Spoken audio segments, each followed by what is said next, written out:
우리를 향하신 하나님의 뜻이 있습니다. 하나밖에 없습니다. 우리가 행복하게 잘 사는 것입니다. 항상 기뻐하라, 쉬지 말고 기도하라, 범사에 감사하라. 이는 그리스도 예수 안에 있는 하나님의 뜻이니라. 하나님의 뜻은요, 우리가 늘 기쁘게 행복하게 감사하면서 잘 사는 것입니다. 우리의 소원도 행복하게 잘 사는 것이죠. 그런데 뜻밖의 이렇게 잘 사는 게 쉽지는 않습니다. 지나가는 백사람한테 물었습니다. 요즘 어떻게 사십니까? 하고 그냥 물었습니다. 뭐라고 대답하는 사람이 많았을까요? 1등 그럭저럭 삽니다. 2등 마지못해 삽니다. 3등 뭘까요? 잘하시네요. 제가 여러분에게 여쭤볼 테니까 한번 대답해 보세요. 그냥 속으로 대답하셔도 돼요. 근데 정직하게 한번 대답해 보세요. 요즘 어떻게 사십니까? 이게 이렇게 단순한 대답이 안 나옵니다. 답을 모르는 건 아닌데 이게 쉽지가 않습니다. 왜 그렇게 잘 살려고 애쓰는데 내가 행복합니다, 잘 살고 있습니다, 감사합니다, 선뜻 대답하기가 어려운가? 그 이유를 깨달았어요. 가장 중요한 이유는요, 잘 산다라고 하는 개념 정의가 처음부터 잘못됐어요. 잘 살려고 하면 잘 산다는 개념 정의가 정확해야 돼요. 제가 어제 말씀할 때 좋은 교회 하고 싶었다 그랬잖아요. 근데 좋은 교회를 하려고 그렇게 하면 좋은 교회에 대한 정리가 딱 돼야 좋은 교회가 되는 거예요. 근데 그 개념 정의가 안 되면 좋은 교회를 할 수 없는 것처럼 잘 산다는 말의 개념 정의가 정확하지 않으면 여러분 잘 살 수가 없는 거예요. 큰아이가 초등학교 1학년 때 친구 집을 다녀오더니 호들갑을 떨었어요. 아빠 우리 친구 집 갔다 왔는데 되게 잘 살아요 하고 되자에다 힘을 많이 줬어요. 왜 그러냐 그랬더니 집에 자가용이 2대야. 그때는 자가용 1대 있으면 부자였을 때거든요. 근데 거긴 자가용이 2대야. 집에 풀장 있어. 텔레비전 카메라로 도둑 경비해.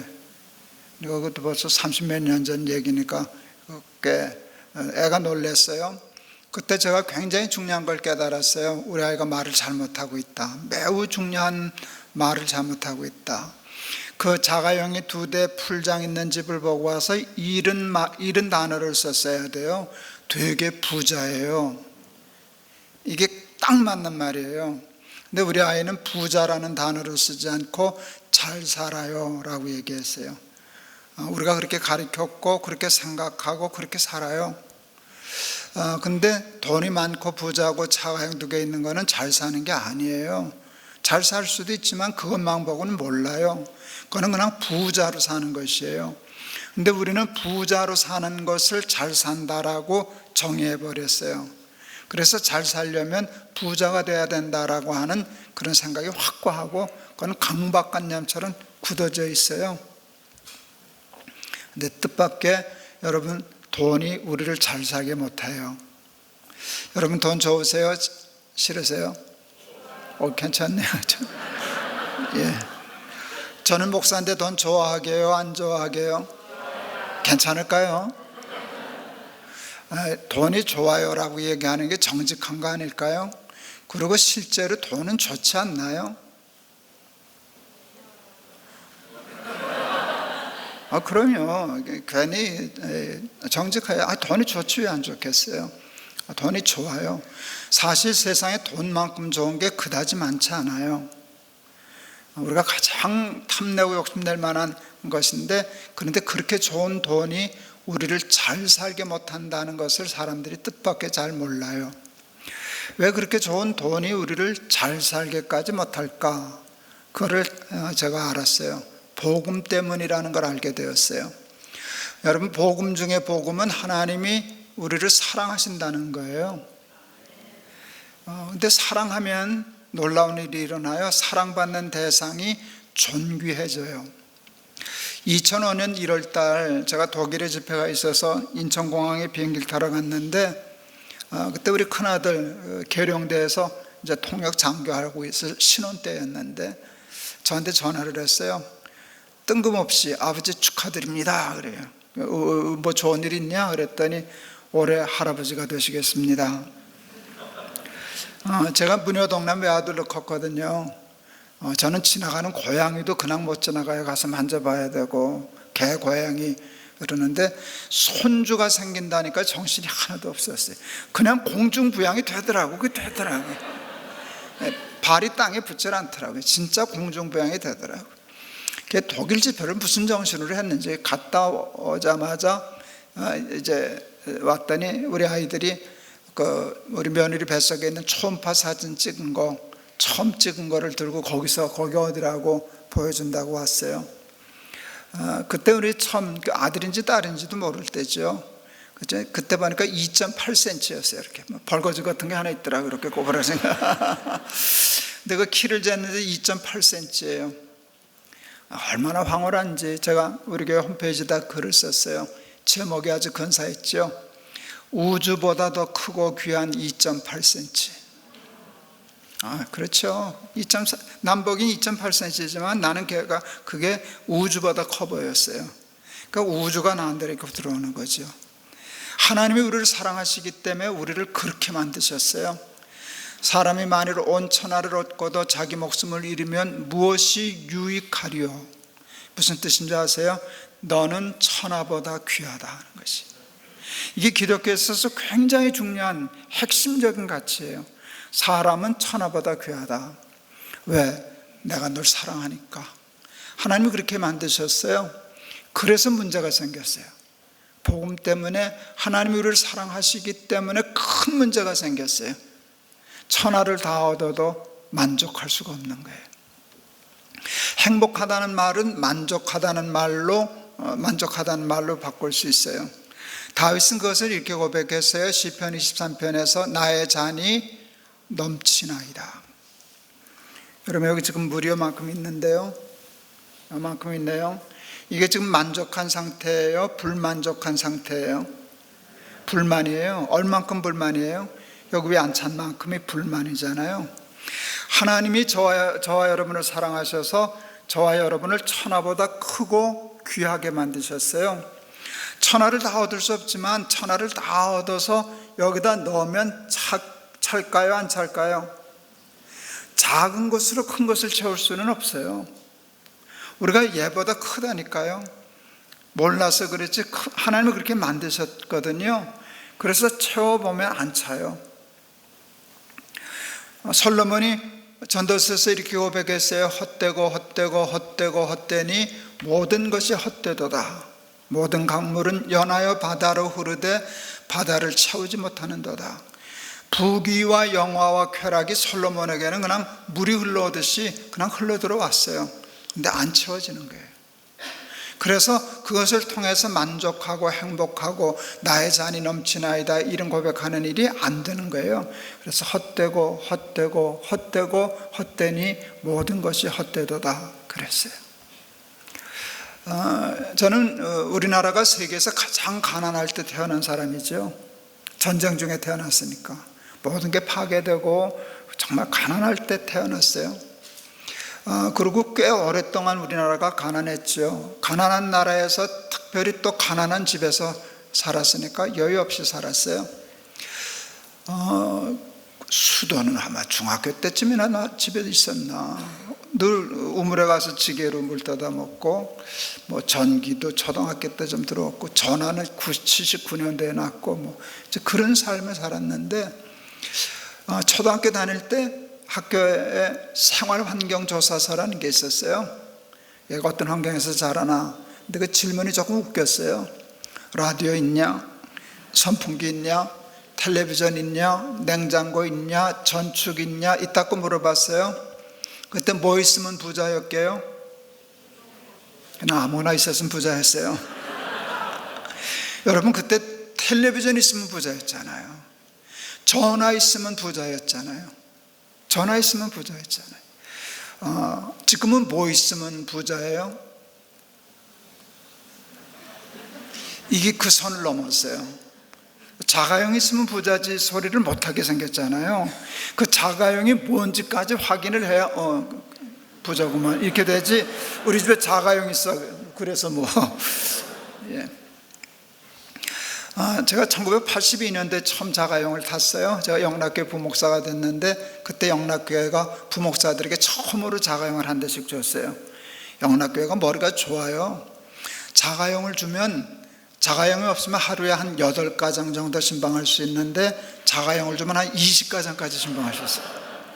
그건 저희들이 생각한 거죠. 그때는 서울 시내에 차가 없어서요, 끝에서 끝 30분은 주파거든요. 그러니까 신방할 집은 많고 버스 타고 택시 타고는 일이 안 되니까 자가용을 한 대씩 줬어요. 제가 제일 막내였어요. 배차를 했는데 제가 제일 좋은 차 받았게요, 꼬물딱지 차 받았게요. 꼬물딱지 차 받았지. 잊을 수 없어. 그 차는 포니원 7540 비세는 차. 혹시 여러분 비세는 차 타보셨어요?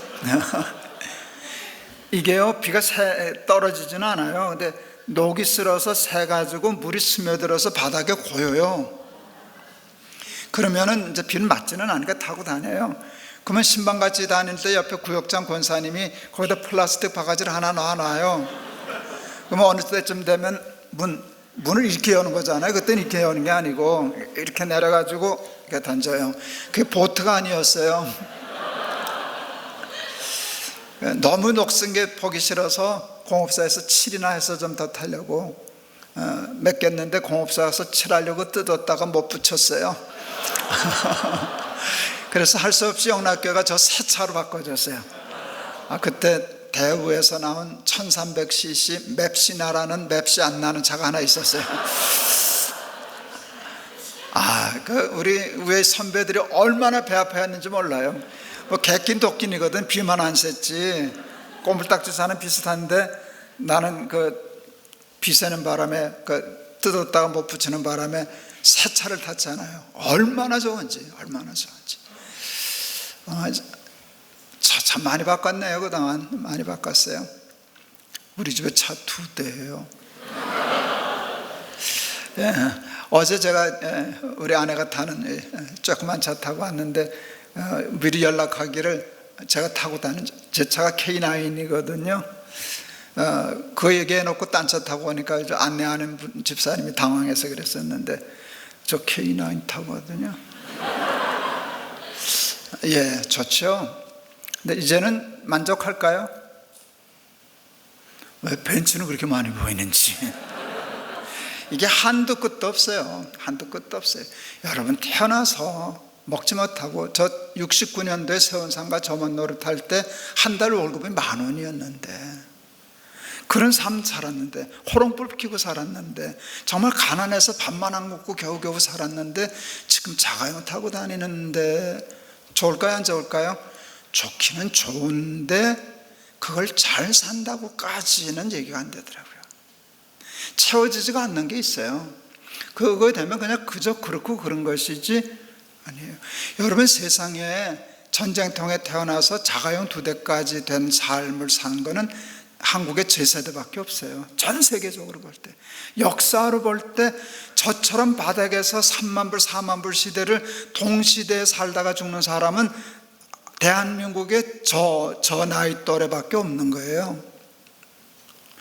돈이 우리를 잘 사게 하는 거라면 우리 한국 사람들은 돈 때문에 다 너무 황홀해서 미쳐 있어야 돼요.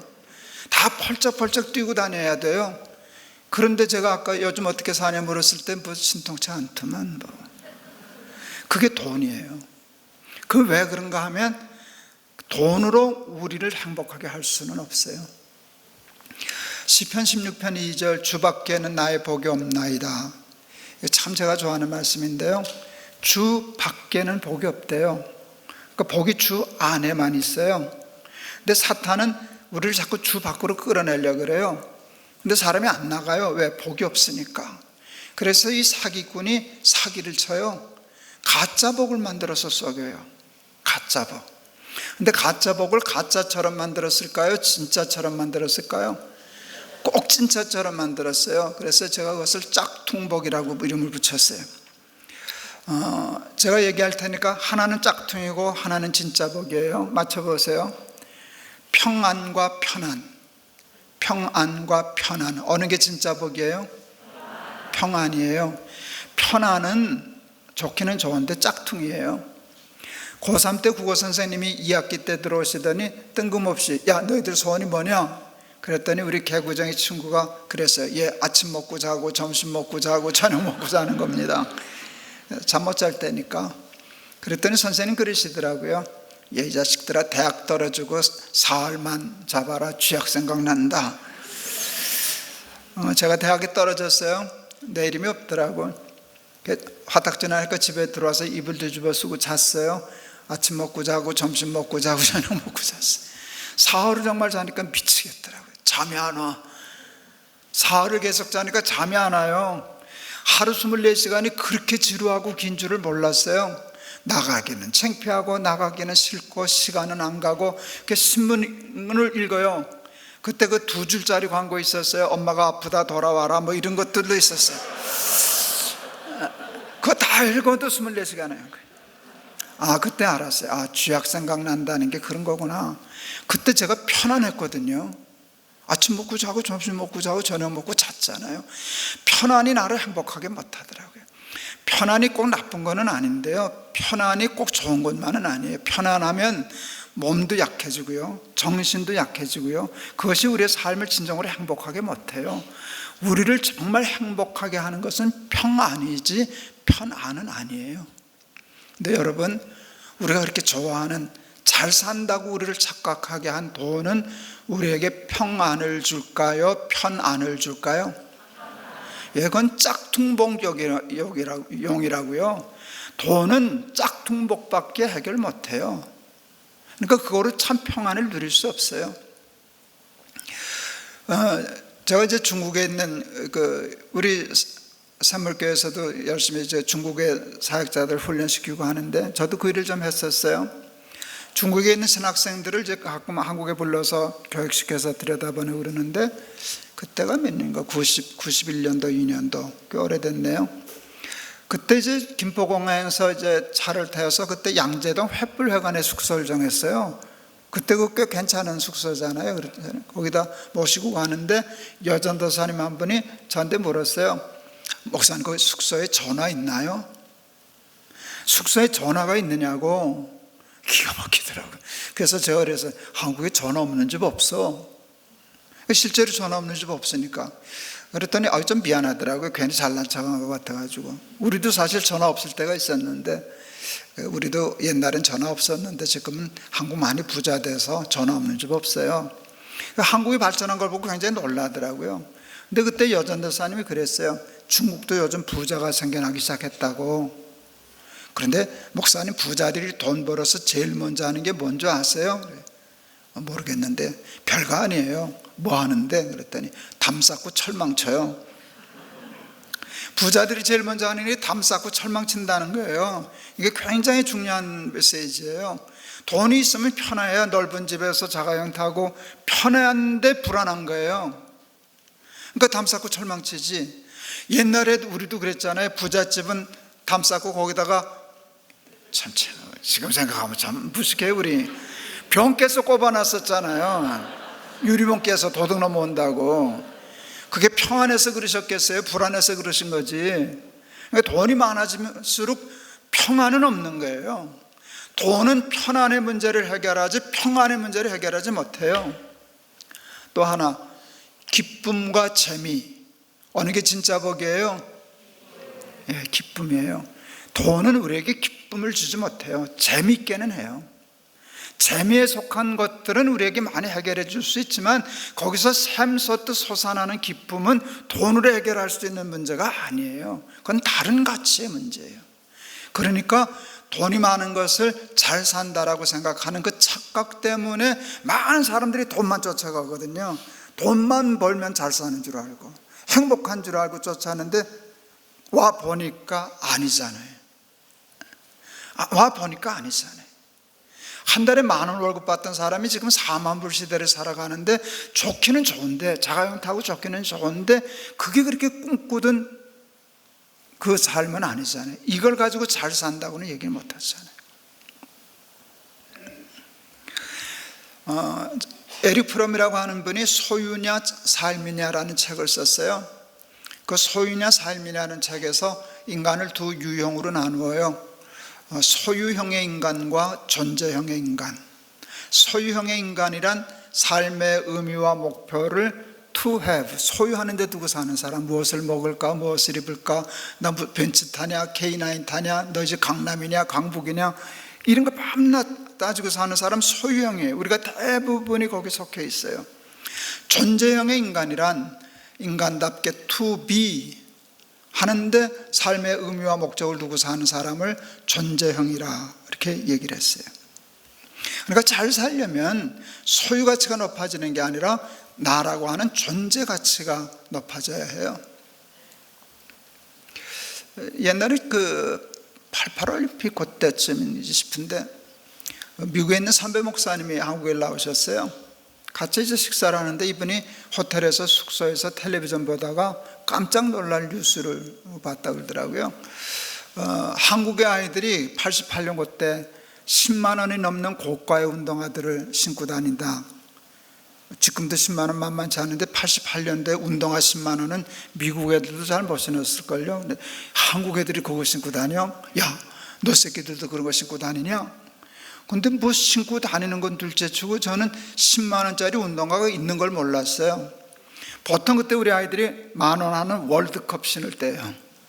그때 한 3만 원, 4만 원, 무슨 팩스 이런 신발이 나오기 시작할 때요. 한 3만 원이면 이제 운동화가 3만 원이나 해? 이런 때인데 3만 원은 알지만 신는 건 10,000원이고 그럴 때인데 운동화가 10만 원이라는 건 생각도 못해서 제가 아이들한테 물었죠. 야, 세상에 10만 원짜리 운동화가 다 있냐? 그랬더니 무슨표 농구화가 10만 원이 넘어요. 너희 학교도 그런 거 신고 다니는 놈들이 있냐? 우리만 빼놓고는 다 신어요. 그때 제가 영락교에 있었는데 영락교가 그때 저한테 개포동에 사택을 해줬어요. 거기가 부자 동네더라고요. 개포동이 개도 포니는 안 타는 동네라고 그러더라고요.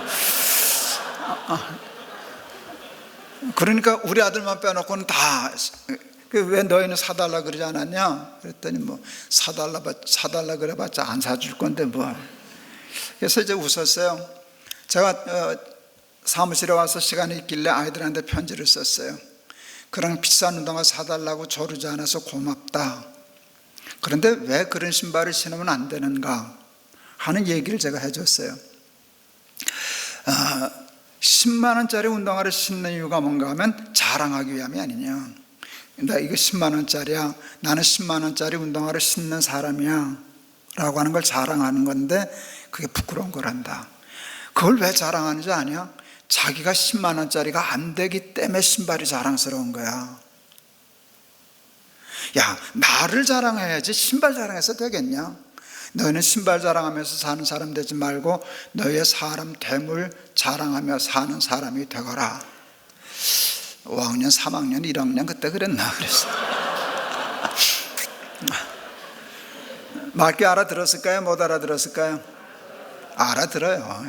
부모들은 애들이 무조건 못 알아듣는다고 생각해요. 근데 애들은 다 알아들어요. 근데 애들은 알아듣는데 말을 들어야 안 들어요? 왜 안 듣게요? 사춘기가 돼서 중학교 2학년이 돼서 아니에요. 제가 그거 알았어요. 우리 어른들은요, 옳은 말, 좋은 말, 바른 말을 애들한테 기분 나쁘게 하는 은사가 있어서 그래요.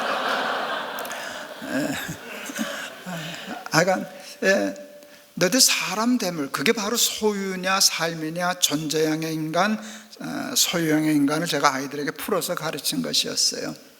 근데 많은 사람들은 삶의 의와 목적을 신발에 두고 살거든요. 나는 연봉이 얼마다, 우리 집 아파트는 뭐 몇 평이다, 난 무슨 차 타고 다닌다, 여기 사고 다니까 그게 올라가도 바닷물 마시는 것처럼 마셔도 다시 가라고, 먹어도 다시 배부르고. 그 사마리아 여인에게 예수님 하신 말씀과 똑같아요. 내가 주는 물은 다시 목마르려니와 내가 주는 물은 속에서 솟아나 다시 가라지 않는다. 여러분, 평안, 아까 진짜 복이라 그랬는데 평안은 돈이 주는 게 아니라 믿음이 주어요. 우리 막내가 6살 때 이렇게 손잡고 골목을 내려가는데 밑에서 5학년짜리 아이가 올라왔어요. 그놈을 보더니 우리 막내 눈이 반짝거리서 아빠 저 형아가 나 때렸어. 며칠 전에 맞은 거 이제 그놈 긴장하고 우리 아들 신나고 근데 애비가 뭐 현장 보험도 아닌데 그걸 뭘 가서 줘봐가지고요. 무시하고 못 들은 척 하려더니 우리 막내 억울하셨어요. 절호의 기회인데 내선 뿌리치고 가셔서 5학년짜리 발로 차셨어요. 6살짜리가 5학년을 발로 차는 이 대형 사고가 났어요. 괜찮았을까요? 괜찮지. 왜요? 내가 있잖아. 내가 그때 난 딱 정리가 됐어요. 나는 다윗이 골리앗을 어떻게 이겼는지 이제 알았다. 다윗 6살, 골리앗 5학년, 하나님 80kg 딱 정리가 됐어요. 완전 정리가 됐어요. 그때 제가 80kg 좀 넘었거든요. 내가 아빠가 있는데 우리 아들이 5학년짜리 온다고 도망가면 그 정신 나간 놈이죠. 이 자식이 애비를 뭘로 보고 아버지 80kg에 이 자식아. 다윗이 그 믿음이 있으니까 골리앗을 보는데 무섭지가 않은 거예요. 여호와는 나의 목자시니 내게 부족함이 없으리로다. 그가 나를 푸른 초장에 누이시고 쉴 만한 물가로 인도하시는도다. 여러분, 다윗은 목동이기 때문에 양의 생태를 잘 아는 사람이에요. 근데 실수했어요. 양은 눕지 않아요. 여러분, 양 누워서 자는 거 보셨어요? 그건 말이 안 돼요. 양은 못 누워요. 양만 못 눕는 게 아니라 모든 약한 동물은 눕지 않아요. 누우면 죽어요. 양이 누웠다, 이건 안 살겠다는 뜻이에요. 나 잡아먹으라는 소리예요. 모든 연약한 동물은 웅크리고 자요. 바스락 소리 나면 뛰고 봐요. 보고 뛰어요. 이게 다른 거예요. 보고 뛰는 놈, 센 놈, 뛰고 보는 놈, 약한 놈. 근데 약한 놈 중에 빠른 놈 뛰고 보고 약한 놈 중에 느린 놈 냅다 뛰는 거예요. 뒤도 못 돌아보지. 뒤돌아볼 틈이 어딨어. 양은 냅다 뛰는 거라고요. 그러니까 그게 뭔가 하면 평안이 없는 거예요. 평안이 없는 까닭이 무능함에 있는 거예요. 연약함에 있는 거예요. 그것을 누구보다도 잘 아는 다윗이 나는 누워 잔다 그랬단 말이에요. 근데 그 이유를 딱 하나에다 걸었잖아요. 하나님이 내 목자시기 때문에. 우리 아버지 80kg야. 그거 하나 때문에 그 믿음이 다윗에게 준 것은 평안이에요. 골리앗이 쳐들어왔는데, 게임이 안 되는데, 나는 6살이고 쟤는 5학년인데 밤낮 맞고 터져야 되는데 가서 발로 차줄 수 있는 용기, 그 평안함, 난 누워 잔다. 이게 믿음이 주는 놀라운 하나님의 은혜요 축복인 줄을 믿습니다. 예수 믿는다고 다 부자 되나? 예수 믿는 사람이 부자예요? 안 믿는 사람이 부자예요? 사람 나름이에요. 너무 무슨 나도 예수 믿으면 부자 된다면 참 좋겠어요. 그러면 여기가 자리가 남아나겠어요. 지금 번호표 두고 저기서 기다리고 있겠지, 들어오려고. 여러분, 예수 믿는 사람 중에 부자 있어요. 가난한 사람도 있어요. 예수 믿으면 부자 된다, 이거 큰일 날 소리예요. 부자는 적용이 되는데 그럼 가난한 사람은 어떻게 해? 가난한 사람은 예수를 못 믿어서 그러나 이게 큰일 날 소리예요. 안 믿는 사람 중에도 부자 많아요. 그러니까 예수 믿으면 부자 된다고는 조금 사기라고. 섭섭하시죠? 예수 믿는 사람이 건강해요? 안 믿는 사람이 건강해요? 사람 나름이지 뭘. 나는 암이 3개인데. 예, 그것 그냥 제가 암에 걸렸을 때 하나님 원망 안 했어요. 하나님이 준 게 아닌데 뭐.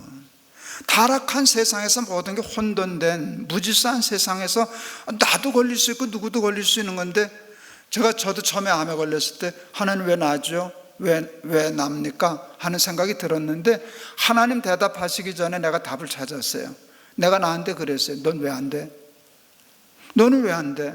뭐 암에 걸린 사람은 뭐 죄가 많아서 걸려? 그냥 누구나 걸리는 거지. 감기도 누구나 걸리는 것처럼 암도 걸리는 거고, 가난할 수도 있고 부자가 될 수도 있어요.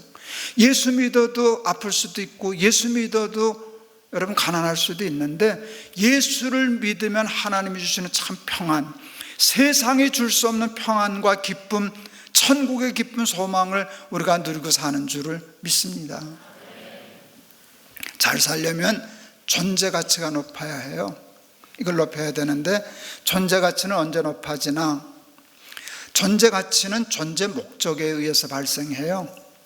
모든 존재하는 것에는 목적이 있어요. 목적 없이 존재하는 것은 없어요. 여러분, 이 마이크에 존재 목적이 있어요, 없어요? 뭐예요? 작은 목소리를 키우는 거예요. 옛날에 그 마이크 없을 때 목사님이 하시는 분들은 다 목이 쉬었어요. 하도 소리를 질러대가지고. 저는 이제 소리 질러서 설교하는 스타일이 아니기 때문에 마이크 없었으면 목사 노릇 못했을 거예요. 이거 얼마나 저한테는 귀한 건지 몰라요. 이게 목적대로 존재하기 때문에 가치가 있어요. 근데 이게 어느 날 고장 날 거 아니에요. 고장 났다는 말을 어렵게 쓰면 존재 목적을 상실했다는 게 돼요. 존재 목적을 상실하는 순간 동시에 상실하는 게 있어요. 가치의 상실이에요. 목적을 이루고 소리가 안 나는데 이걸 뭐하러 여기다 두겠어요? 갖다 쓰레기통에 버리지. 모든 존재의 목적은 존재의 가치는 존재 목적으로부터 말미암아요. 그러므로 정말 잘 살려면, 정말 행복하려면, 정말 기쁘게 평안을 누리고 살려고 하면 존재 목적대로 살아야 돼요. 그래서 존재 목적을 찾아야 되는데요, 무슨 철학 강의 시간처럼 됐는데 어렵지는 않아요. 이것만 지나가면 돼요. 모든 존재의 목적은 존재로부터 말미암지 않아요. 존재케 한 이로부터 말미암아요. 마이크의 존재 목적은 마이크가 만들었어요? 마이크를 만든 사람이 만들었어요? 이 시계는요? 예, 그렇죠. 이거는요? 얘도요. 얘는요? 김동호의 존재 목적은 김동호가 정하는 거예요? 저를 창조하신 하나님이 정하시는 거예요? 그러므로 내가 잘 산다는 것은 내 생각대로, 내 뜻대로, 내 욕심대로 사는 거예요? 저분 뜻대로 사는 거예요? 근데 왜 여러분 뜻대로 살려고 그러세요? 이게 틀려진 거거든요. 무엇을 먹을까 마실까 그것도 생각해야지, 사람인데. 그러나 그게 우리를 잘 살게는 못한다고. 정말 잘 살려고 하면 저분의 뜻을 하나님의 뜻이 내 삶에 이루어져서 뜻과 내 삶의 목적과 존재가 일치할 때 나는 가치 있는 존재가 되는 거라. 그래야 그때 정말 잘 사는 거라. 예수님이 주기도문에서 우리에게 주기도문을 가르치셔요. 나는 주기도가 너무 좋아요. 가장 좋은 첫째 이유는 짧아. 너무 짧아서 좋아요. 그런데 완벽해. 한 점 뺄 것도 넣을 것도 없을 만큼 완벽해. 예수님이 우리에게 기도를 가르쳐 주시는데 첫 번째 간구가 스케일이 너무 크셔요. 사실은 그 세세한 일용할 양식을 주옵시고 까지를 다루어요. 근데 첫 번째 간구는 하나님 나라를 달라는 거예요. 통째로 먹겠다는 거예요. 하나님 나라 다 주세요. 근데 그걸 하나님이 가르치시는 거잖아요. 예수님이. 야, 하나님이 그거 주고 싶으셔서 그러는 거야. 일용할 양식도 달라 그래. 그런데 하나님 나라를 주십시오. 기독교의 궁극적인 목적은 하나님 나라예요. 여기서 벤치 타는 게 목적이 아니라 우린 저기 가서 사는 게 목적이라고. 이건 게임이 안 되는 거잖아요. 근데 예수님이 이해하신 하나님의 나라는 뜻이 하늘에서 이루어진 것 같이 이 땅에서도 이루어지리라. 예수님이 이해한 하나님의 나라는 하나님의 뜻이 이루어진 것. 하나님의 뜻이 우리의 삶에 이루어지면 존재 목적대로 존재하게 되기 때문에 가치가 발생해요. 어느 정도의 가치가 발생하나 하나님 나라라고 하는 가치가 발생한다 그 말이에요. 이게 예수 믿는 이유고 예수 믿는 목적이에요. 제가 77년도에 결혼을 했어요. 그때는 인터넷이 없잖아요. 그러니까 손으로 편지 쓸 때잖아요. 편지 쓰면 우편서서 넣으면 또 한 일주일 걸려서 오고 우체부 기다리고 그런 낭만이 있었죠. 제가 글씨가 좀 나빠요. 악필에 가까워요. 연애하기 전에는, 아내한테 편지 쓰기 전에는 그게 아무런 불편이 없었어요. 난 다 읽을 수 있으니까. 내 글씨를 내가 모르겠어요. 그래서 상관없었는데 연애를 하니까 글씨도 못 쓰는 게 싫더라고요. 글씨도 이쁘게 쓰고 싶어가지고 제가 깍두기 공책 갖다가 글씨를 다시 연습했어요. 그래서 저는 글씨가 컸어요. 크고 이렇게 또박또박 각지게. 그리고 정성껏 쓰다 보니까 지금도 필압은 높아요. 필압이 높고 속도가 느리고 반듯반듯하게 했어요. 그러다가 제가 나중에 방위 갔더니 글씨 잘 쓴다고 그 궤도병 했잖아요. 군사 궤도 쓰는 거, 군대 글씨라고. 이렇게 정성껏 편지를 쓰곤 했었는데 어느 날 제가 편지라는 시를 하나 쓰게 되었어요. 편지라는 시를 써서 보냈더니 우리 아내가 그 편지를 받고 시집 왔어요. 읽어드릴까요? 네. 편지. 깨끗이 손을 씻고 자리에 앉아 한자 한자 정성껏 편지를 쓴다. 사랑하는 사람에게 쓰는 편지, 진실이고파 아름답고파 썼다간 지우고 또 썼다간 지우고 마음같이 써진 편지 마무리하다 그만 잘못 써진 글씨 하나 죽죽 두 줄 그어 지워버리고 계속 쓰면 될 것을 다시 손 씻고 와 쓰는 편지, 다시 손 씻고 와 처음부터 쓰는 편지, 당신께 쓰는 편지. 잘 썼죠? 근데 우리 마누라가 저기 있어서 좀 쑥스럽네요.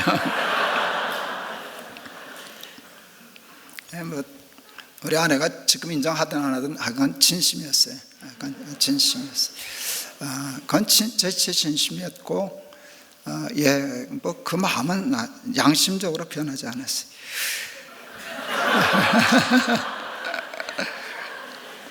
왜 자꾸 이거 강조하는가 하면 우리 아내가 잘 인정을 안 해주거든. 제가 이제 77년에 결혼했는데, 그때 이제 보통 시집 오면 손에 물 안 붙이게 해줄게 이런 사기를 칠 수가 없는 거예요. 신학생이 그건 말이 안 되잖아요. 가난을 담보해야 되니까 아무것도 약속할 수 없는데, 그때 내가 열심히 살아서 내 삶에 무슨 열매가 맺히면 당신 줄게, 이제 그런 마음이었어요. 그리고 정말 편지 그런 마음으로 제가 편지를 정말 그렇게 썼거든요. 손 씻고 와서 무슨 성경 필사하는 사람처럼 이렇게 쓰다 보면, 너무 힘을 들여 쓰다 보면 여름이면 땀이 배잖아요. 땀이 묻은 게 싫어가지고 다시 손 씻고 와서 이러니까 삶을 그렇게 살면 얼마나 좋을까. 내 삶이 아내에게 쓰는 편지 같으면 좋겠다. 그러다가 그래도 신학생이니까 내 삶이 아내에게 쓰는 편지이고 더 나아가 하나님 그리스도께 쓰는 편지가 되어야 되겠다. 그때 참 그런 마음의 결심을 했어요. 근데 그러고 보니까 이 말씀이 있잖아요. 너희는 그리스도의 편지다. 처음엔 같은 줄 알았어요. 그랬더니 다르더라고요. 내가 얘기한 건 그리스도께 쓰는 편지고, 오늘 이 본문에 바울이 얘기한 건 그리스도의 편지예요. 둘 다 좋은 거예요. 근데 어느 게 더 좋은 거게요? 그리스도의 편지가 더 좋은 거예요. 뭐가 다른가? 그리스도께 쓰는 편지는 내가 그리스도께 쓰는 거예요. 편지의 내용은 내 삶이에요. 입으로 쓰는 게 아니라 내 삶으로 하나님께 편지를 쓰는 거예요. 근데 그리스도의 편지는 내가 쓰는 게 아니에요. 그리스도께서, 예수님이 누구에게인가가 편지를 쓰시는데 편지 내용이 나예요. 내가 내 종 욥을 위하여 보았느냐, 이런 식으로 너 김동호 목사 아니? 걔가 이러고 이랬어. 그 내용을 가지고 너도 그렇게 하면 어떻겠냐, 이런 식으로 되는 거예요. 이게 너무 부러운 거예요. 내가 그리스도께 쓰는 편지가 되기 위해서 열심히 살다 보면 어느 날 그리스도가 나를 가지고 편지를 쓰시는 그리스도의 편지가 되겠구나. 여러분, 그게 잘 사는 거 아니겠어요? 그게 잘 사는 거라고요. 그게 잘 사는 거예요. 그리스도의 편지라는 말과 같은 뜻으로 쓰여진 말씀이 있어요. 그리스도의 향기다. 너희는 그리스도의 향기다. 우리 은혜산물교회도 우리 학교를 하잖아요. 저희 교회도 학교를 해요. 천안에 학교를 하나 만들었어요. 이제 초등학교, 지금 고등학교까지 이제 됐는데, 제가 기독교 교육을 졸업해서 목회 버킷리스트 중에 하나가 학교였어요. 근데 마지막에 하나님 그걸 이제 허락해 주셔서 높은 뜻 씨앗 스쿨, 그 대안학교는 학교라는 이름을 지금은 바뀌었는지 모르겠는데 그때는 못 쓰게 했어요. 근데 써도 자반은 안 갔더라고요. 근데 난 쓰지 말라 그래서 그냥 높은 뜻 씨앗 스쿨이라 그랬지. 뭐 스쿨이나 학교나. 그래서 이제 높은 뜻 씨앗 스쿨이 되었어요. 학교를 맡길 만한 사람을 교감으로 세워서 내려가고, 저는 껍데기 교장을 2년 동안 했어요.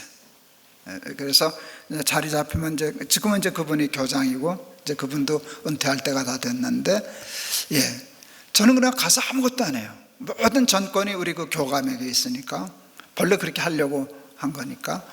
학교 잘 가지도 않았어요. 천안이니까 한 달에 두 번이나 가나.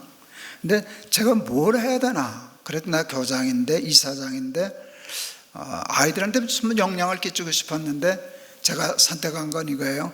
학교 문 여는 첫날부터 일찍 가서 오는 아이들 하나씩 꽉꽉 안아주는 거.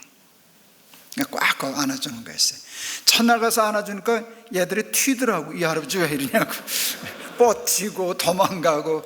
근데 걸거나 말거나 가서 그냥 꽉꽉 안아주기 시작했어요. 그랬더니 이놈들도 알거든요. 이게 지금 장난으로 그러는 건지 진심으로 그러는지. 안아주면 그 느끼는 게 있잖아요, 쟤들이. 난 또 애들 워낙 이뻐하니까 그냥 꽉꽉 안아주니까 어느 날부터 이 자식이 와서 매달리기 시작했어요. 그리고 제가 기다리고 있으면은요, 저 엄마 아버지 차 타고 오는 애도 있고 스쿨버스 타고 오는 애들도 있는데, 나만 보면 차가 들썩거려요. 할아버지 왔다고 안아주기 시작했어요. 왜 그런가 하면, 여러분, 사랑받은 아이가 건강하거든요. 사랑받은 아이가 지능도 높아지거든요.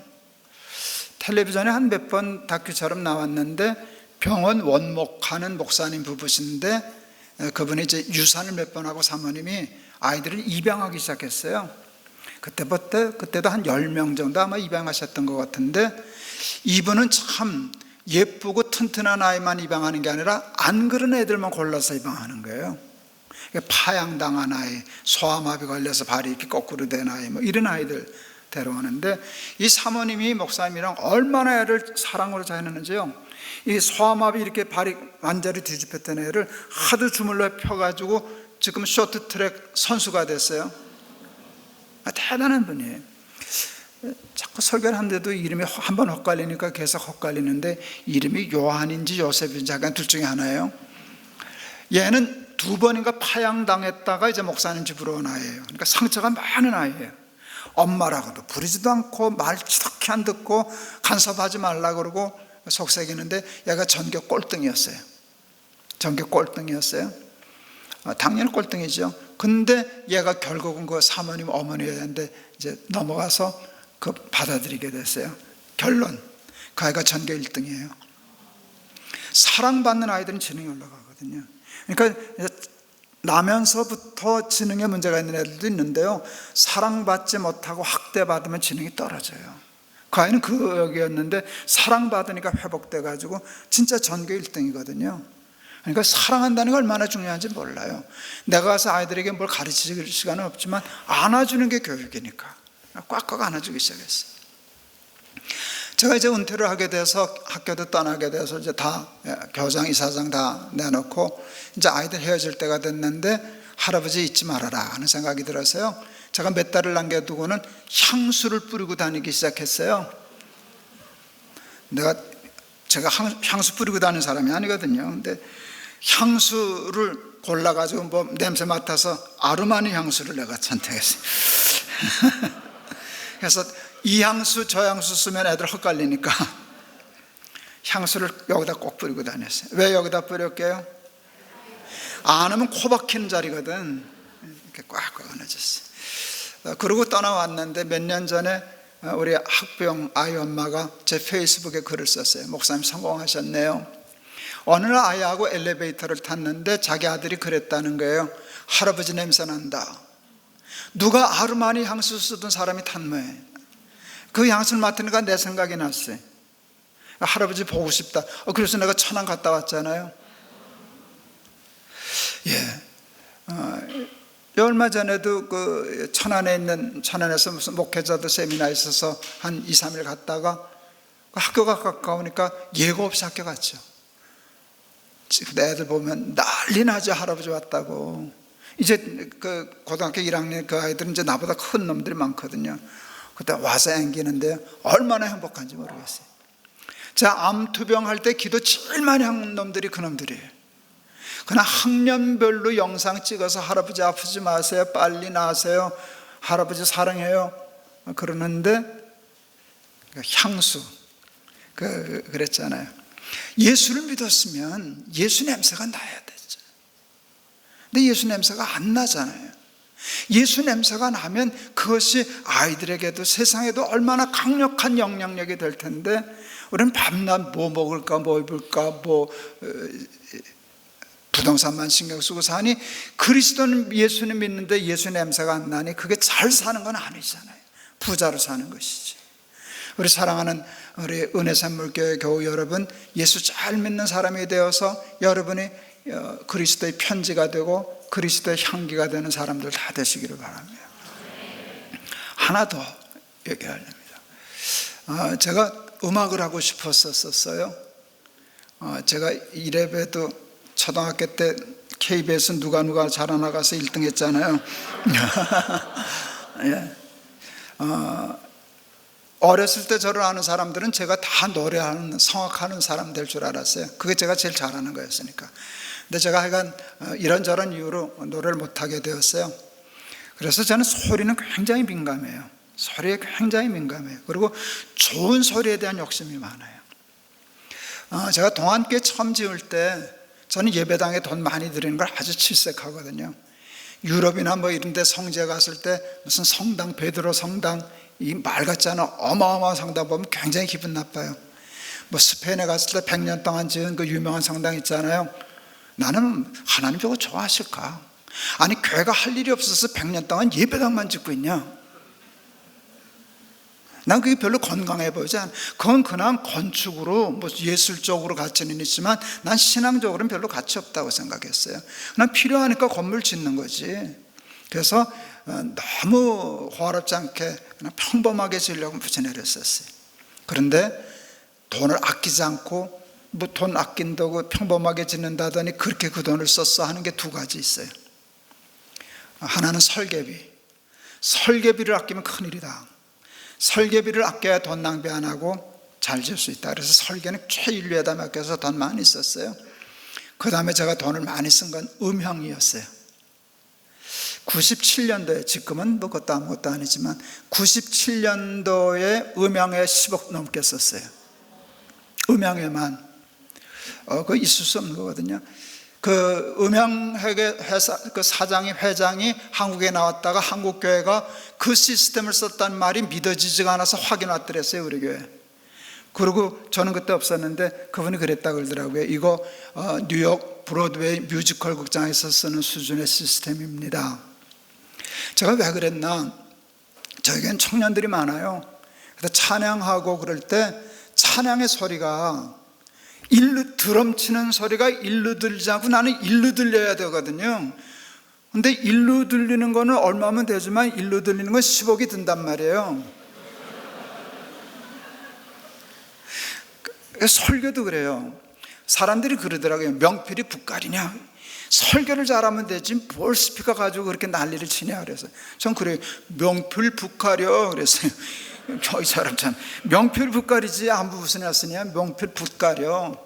근데 여러분 소리가 굉장히 중요해요. 여러분 소리가 나빠지면요 굉장히 피곤해지고 내가 준비한 메시지를 다 전달하기가 힘들어요. 이게 굉장히 이렇게 울리지도 않고 와서 딱 소리가 붙어야 되고 편안한 소리가 있어요. 그러니까 소리에 굉장히 욕심이 많았죠. 그런데 어느 성경을 보니까 세례 요한에 대해서 예수님이 기가 막힌 표현을 쓰시더라고요. 광야에서 외치는 자의 소리다. 소리. 여러분 예수님은 말씀이고요, 우리 목사에게는 스피커예요. 스피커. 우리가 말씀이 아니잖아요. 우리는 스피커라고. 근데 하나님이 이 스피커라가 이게 마음에 안 드는 거예요. 찢어진 소리 나고 웅웅거리고 무슨 소리인지 잘 못 전달하고 해서 답답한데 세례 요한이라고 하는 사람을 만났더니 너무 소리가 좋은 거예요. 마음에 드는 소리에서 저는 광야에서 외치는 자의 소리다. 제가 그래서 세례 요한이라는 제목으로 시를 하나 썼어요. 읽어드릴까요? 근데 좀 싱거워요. 황당해요. 괜찮아요? 네, 읽어드릴게요. 세례 요한 김동우, 내가 썼으니까 김동우. 그에게서는 소리가 났다. 끝. 예, 황당하다 그랬잖아요. 근데 제가 그에게서는 소리가 났다라는 글을 썼을 때 참 기뻤어요. 그건 잘 쓴 시거든요. 그런데 뭐가 조금 더 붙어야 되잖아. 그래도 그런 좋은 글이 나오면 그 다음에 붙이는 건 그렇게 어렵지 않아요. 너무 좋은 표현이 나왔으면 그 다음에 조금 쉽게 나오거든요. 근데 안 써지는 거예요. 나중에 알았어요.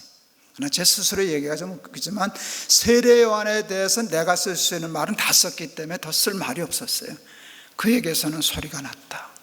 하도 갑갑해서 제가 사족 같은 글을 한번 붙였어요. 그에게서는 소리가 났다. 좋은 소리가 났다. 이게 글 못 쓰는 사람의 전형적인, 그런 건 쓰면 글이 나빠지거든요. 그냥 소리가 났다 해서 딱 끝내야 되는데, 그래서 세례 요한의 시는 그에게서는 소리가 났다.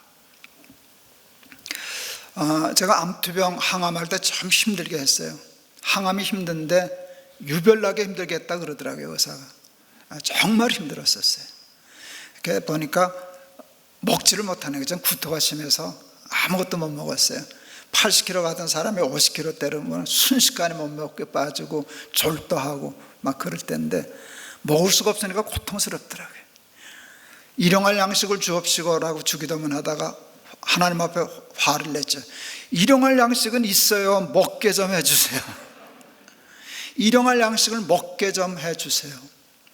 사랑하는 자에게 잠을 주신다 그랬잖아요. 잠을 잘 수가 없는 게 힘이 없으니까. 잠도 힘이 있어야 자거든요. 그러니까 잠을 못 자는 게 먹지 못하는 것보다 더 힘들었어요. 잠 좀 자게 해주세요. 하나님, 잠 좀 자게 해주세요. 나 사랑하지 않으세요?